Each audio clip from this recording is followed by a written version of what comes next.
welcome to the inaugural episode of the My Expats World sessions. Now, in this series, we are going to be talking to some of the most interesting and influential expats from all around the world. Now, who better to start this series off with than Peter Bedren, who's actually the founder of My Expats World. So, Peter, what is your expat story? Hello, Ladan, and thank you very much for starting us off with this new interesting media format, the My Expats World sessions.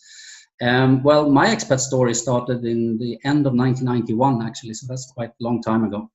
I don't want to count how old I am, actually, so let's not speak about how long time ago exactly, but it was actually 1991. In the end, I actually embarked on a quite unplanned one-way ticket trip to Gran Canaries.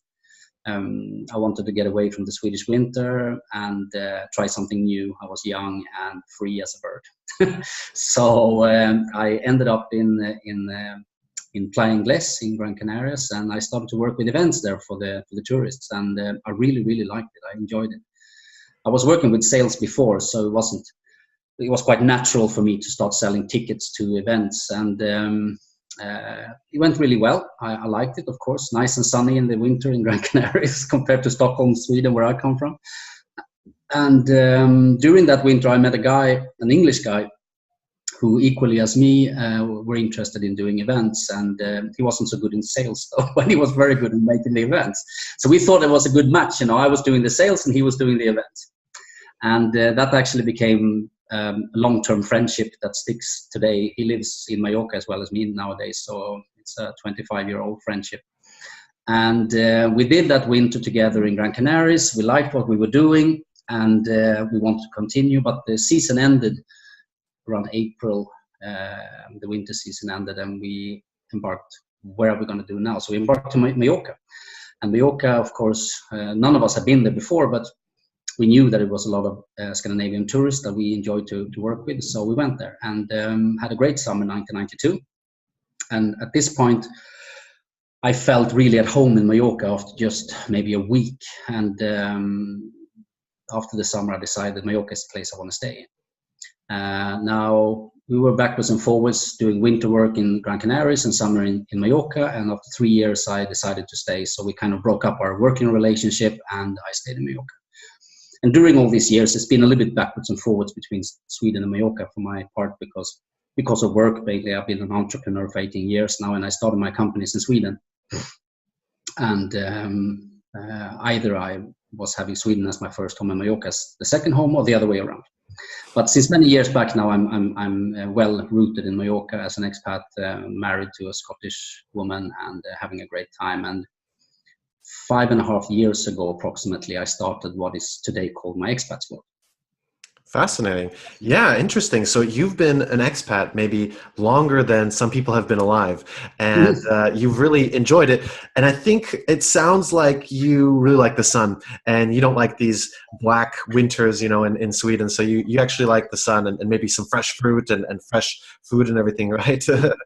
No, that's correct. And actually, Mallorca offers actually seasons, which I do enjoy. I don't think I would like to have 40 degrees all year round somewhere. That would be a bit too much. But there is a winter in Mallorca where it can be down to 0 degrees in the nighttime at least. And January, February is definitely winter months here with can be a lot of rain and it can be windy and stuff like that. So you get your normal Swedish clothes on for a couple of months.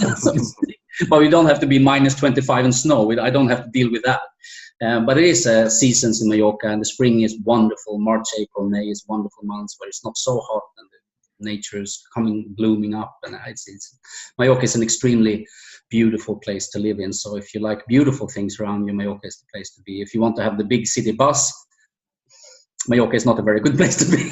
Then it's better to embark into Barcelona or Madrid or New York or somewhere like that, Singapore, maybe something like that, because there are no big city stuff going on in Mallorca. It's a small island in the Mediterranean Sea.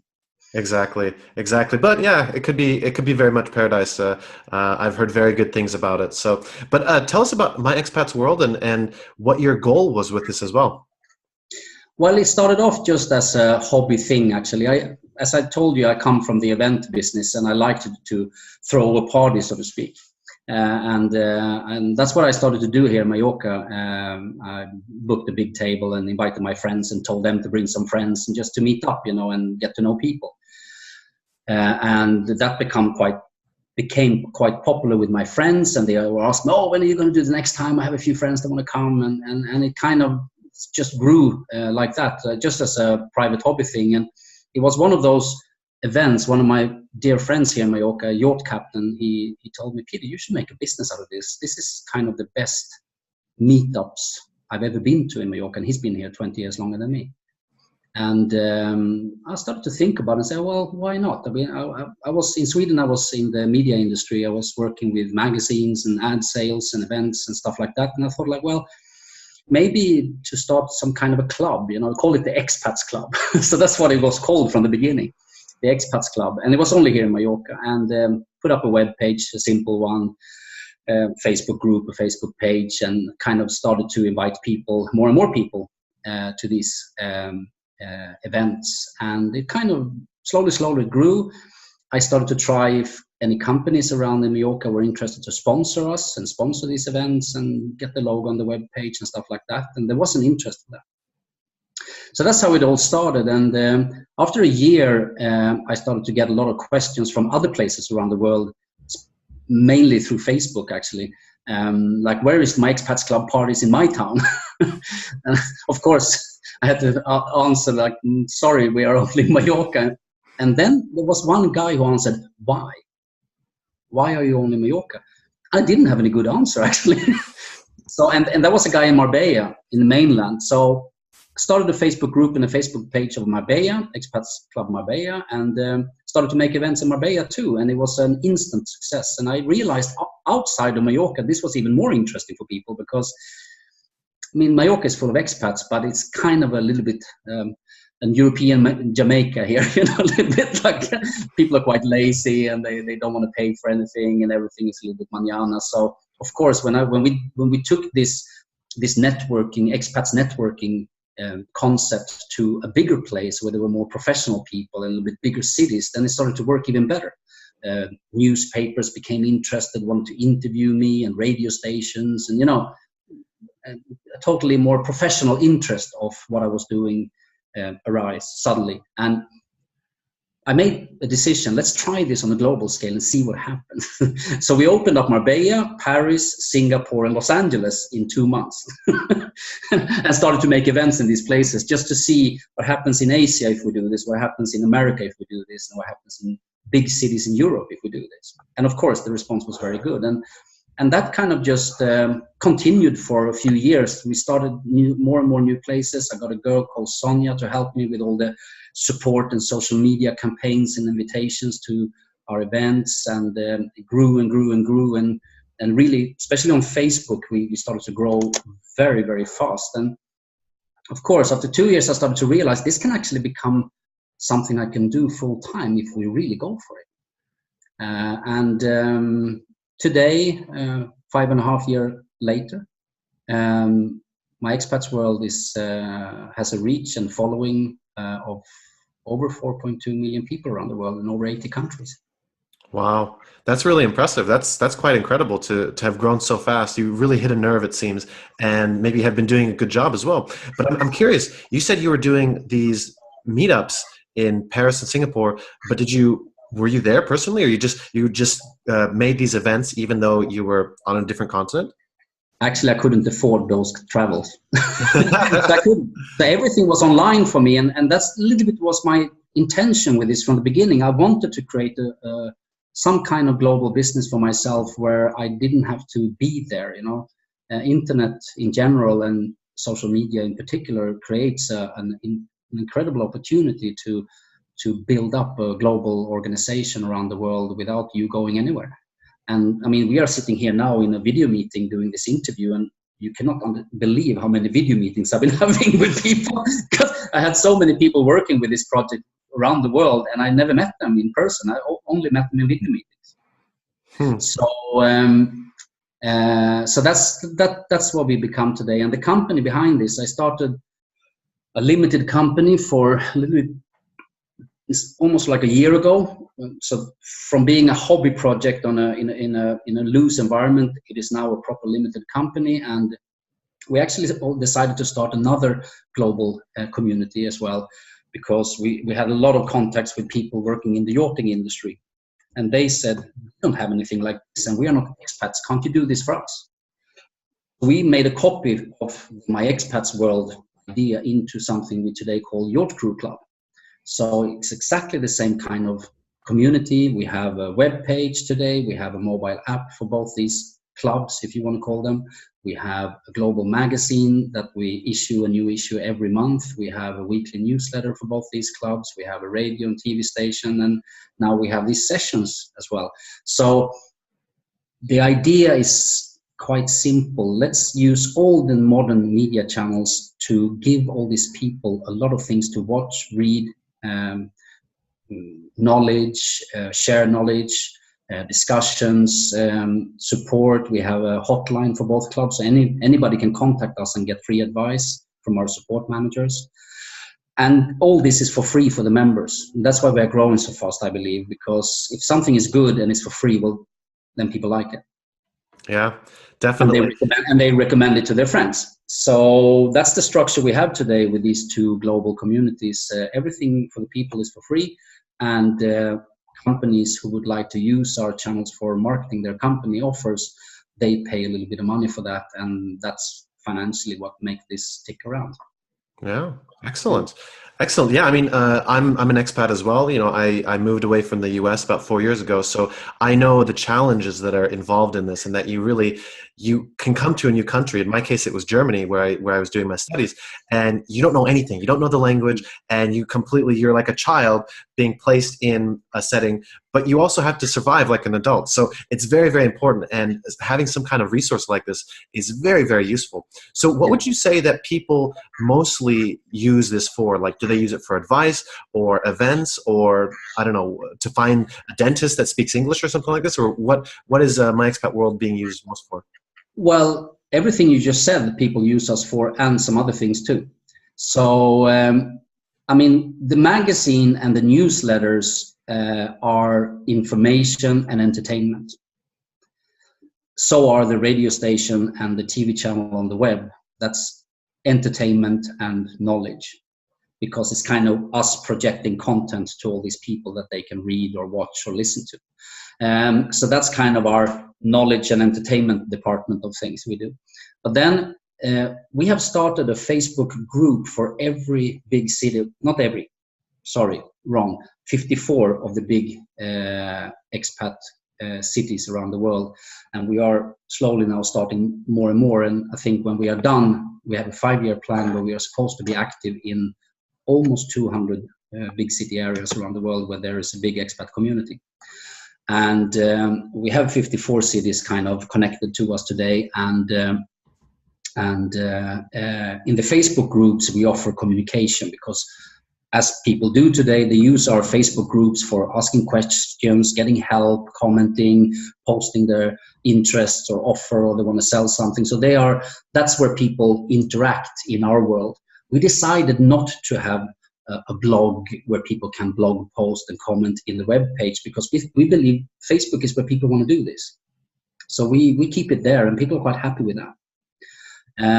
So the Facebook groups are important. So if you want to move to Barcelona, for instance, and you search on Facebook, you will find Expats World Barcelona, or Singapore, you will find Expats World Singapore, and so on all over the world.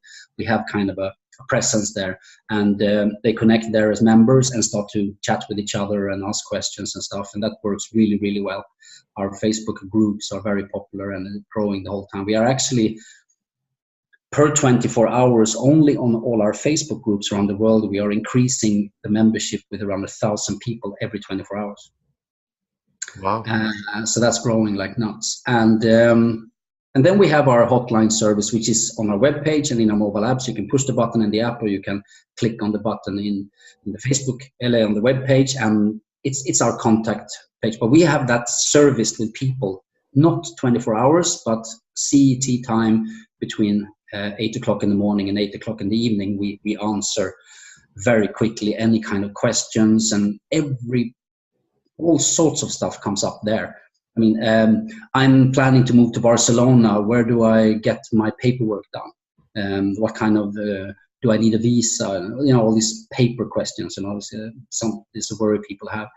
There can be legal questions. It can be house finding questions, job finding questions, friend finding questions, meetup finding, all kinds of stuff is raining to our support management team.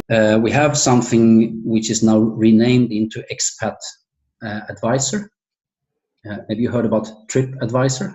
Mm-hmm. So we are in the weekend to come, we are launching Expat Advisor, which is actually a place where companies all over the world who has an interest in the expat community can upload their ads, and people can comment, people can rate, and everything exactly like on TripAdvisor. So it's actually looking exactly like TripAdvisor on the screen, and it works the same. So we think that quite a lot of companies want to upload their ad there. Might it be a lawyer company, or it's a relocation company, or nanny service, or whatever it is. So that's a service we bring to the people so they can easily find what they're looking for. Yeah. And we will actually do exactly the same with people as well, because people want to find people sometimes, not everybody, but sometimes. And we're going to have what we call a business card guide, which means that if you have a reason to put your face and your contact information and a little bit of story of what you do to all these people, then you can do that, and it's going to be very, very low cost per year to be in our business card guide. So networking between people and companies, and networking between people and us. That's what it's all about. Yeah, kind of sounds like a one-stop shop, like a one solution for anybody who's an expat, and especially for the people who maybe are doing this for the first time, who have just moved to Barcelona, as you mentioned. This can be very, very helpful, and it would have been much more helpful for me too. I would have been very thankful for this service as well. So I wish this had existed 4 or 5 years ago. This would have been very, very incredible. So yeah, thank you for this. This is great. Yeah, and that is funny, true life story. We are employing a girl who is starting on Wednesday, working with our events around the world as an event manager. She's called Kelly. And it was funny when I had my recruitment interview with her the other day. And she told me that, we found My Expats World for almost a year ago when we were still in England. We were planning to move to Mallorca, and we've been using all your services and blah, blah, blah, blah, blah.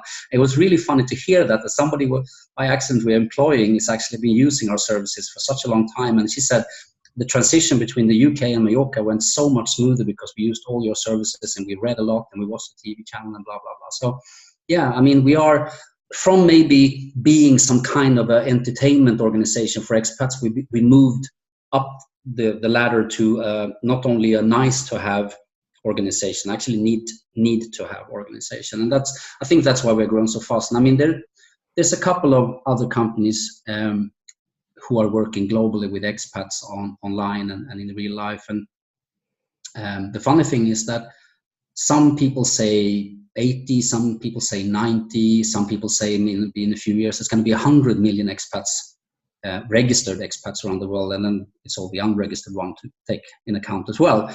But let's call it 100 million just for fun.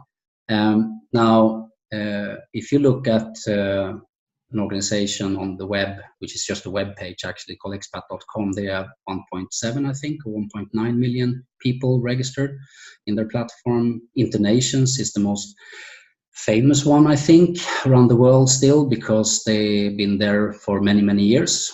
I think 7 years longer than us on the market. They have 2.7 or 2.8 or something like that. And we already passed 4 million. You provide a good value, I guess, too. Yeah, and I think as any public service, we are public with everything. You don't have to give your information out to use our services, which is why we are reaching so many more people than anybody else, and why we believe that we're still going to grow. And we have a 5-year plan that we should have 50 million expats in our reach in 5 years' time. So it doesn't seem unrealistic at all, actually. Yeah. Excellent. Excellent. So Peter, what would you say is maybe your biggest tip, or what would you most recommend to people who are about to move, to become expats, like your English friend who are living in Mallorca now, or who have recently become expats? Well, I think, one thing, of course, get to know people. That's kind of a trade with expats. I think we are very good at getting to know people. We want to get to know people. So that's not even a tip. That's just a comment of what everybody's doing. But maybe another tip is make the effort of learning the local language. That's something many expats miss out on. And I think that makes them miss out on a big dimension, that they would just miss out on a big value and a very interesting value to get to know local people, because it's quite easy to make contact with other expats. Every place in the world has a few water holes, famously for expats, bars and restaurants or hangouts, or go to that hotel lobby and you will for sure find some people and stuff like that. So it's very easy to find other expats. But I think the whole dimension becomes complete when you start to get to know the local people as well, and get to know the local bar manager, the Spanish guy, the Singaporean, or the American guy, you know. And of course, in countries where people commonly speak English, it's quite easy to get into the local market, but it creates a new dimension. I mean, I made the effort of learning Spanish very quickly, and that has given me so much interesting contacts and friends and paella in the finca parties and whatever have you, you know, that I will never be close to any of that if I didn't speak the local language. So I think that's my biggest challenge I give out to everybody: dig in, get to know the language. And by the way, it's quite easy nowadays. You know, the translation services that Google have for free to anybody, for instance, is a brilliant way to start to learn a new language. Instead of trying to speak English to everybody you meet, say to Google what you want to say, and Google will answer how you say it in the local language, and try to say it in the local language instead. And the reaction comes immediately, because anybody that you meet that are from the local population in the country you move to, and they see that you make an effort, then they love you for that. You don't have to speak perfectly their native language, but just try, you know. And that's how I started. I just started to ask people, how do you say this? And then they laughed and they said, and they repeated it, and then suddenly I was invited for a cup of coffee. You know what I mean? So people are reacting extremely positively to people who move to their country and actually make an effort to learn the language. I think that's a great idea. There's also a lot of good language schools on the internet-based language schools. You can get a tutor live on Skype meetings and whatever have you, and it's not expensive either. So I think that's an effort everybody should try to do. Yeah, exactly. Very good advice. Try to integrate into the culture as much as possible. Peter, this has been great. Do you have any other concluding remarks? No, not really. I mean, the expats world is a very dynamic organization in general, so to speak. You know, if you count all these 100 million expats around the world, and people come in and go out of being an expat, you know. People maybe stay for a few years and then they move back home, and for whatever reasons and stuff like that. So people kind of move in and out of the expats world. And I think that a way to stay in touch with the expats world when you move away from it is, for instance, My Expats World as a platform. You stay in the group, you follow what's going on in the place that you like but you moved away from, or you started to channel yourself towards a new place that you're thinking about moving to, and start to get the hang of things there and create some new online friends and stuff. And so it is an interesting world to be connected to, and well, I'm happy if we can be that tool. I think downloading our mobile app is a very smart thing, because just with the push of a button you can reach all the services we have and all the people connected to us, and it's a really, really interesting thing to do, you know. So I think business people as well can benefit a lot from using networking platforms like My Expats World. I meet a lot of one-man company people, or they are local representative for a big insurance company or whatever, and they all say the same thing. I need to get in touch with more expats.